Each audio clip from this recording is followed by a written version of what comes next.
Chers membres d'Église et chers amis, bonjour. Dans l'émission 128, nous nous sommes arrêtés sur les premières paroles d'Ananias lorsqu'il accueille Paul à Damas après sa conversion.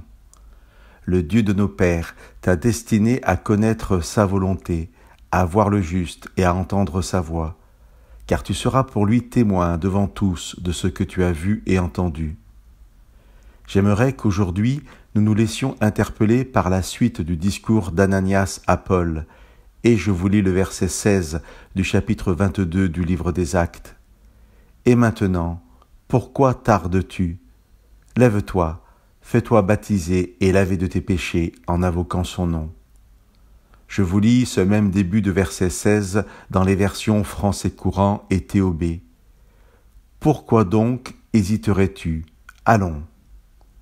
Et maintenant, pourquoi attendre encore ?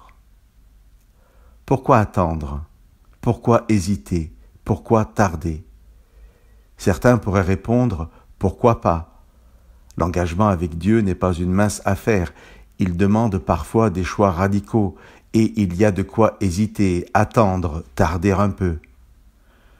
Ce qui est interpellant, c'est que la problématique, le doute s'il existe dans l'engagement avec Dieu, n'est pas pour chacun d'entre nous la plupart du temps sur ce que Dieu demande, mais sur ce que pourraient être dans nos vies de tous les jours les conséquences d'avoir choisi la volonté de Dieu. Chers amis, ces paroles d'Ananias doivent nous interpeller aujourd'hui.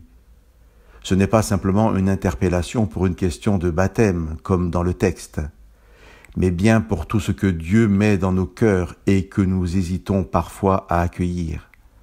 Ananias nous rappelle qu'il n'y a aucune raison de tarder, d'attendre, lorsque le Seigneur a mis une assurance dans nos cœurs, l'assurance d'un choix à faire, d'une attitude à adopter.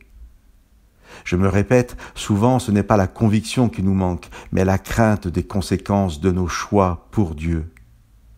J'aimerais que ce partage soit aussi un encouragement, qu'au lieu d'être craintifs face à certains choix pour Dieu, que nous savons être engageants pour nos vies, nous soyons dans l'assurance que si ces choix sont demandés par Dieu, Dieu pourvoira à toutes les conséquences, puisque c'est sa volonté qui s'accomplira.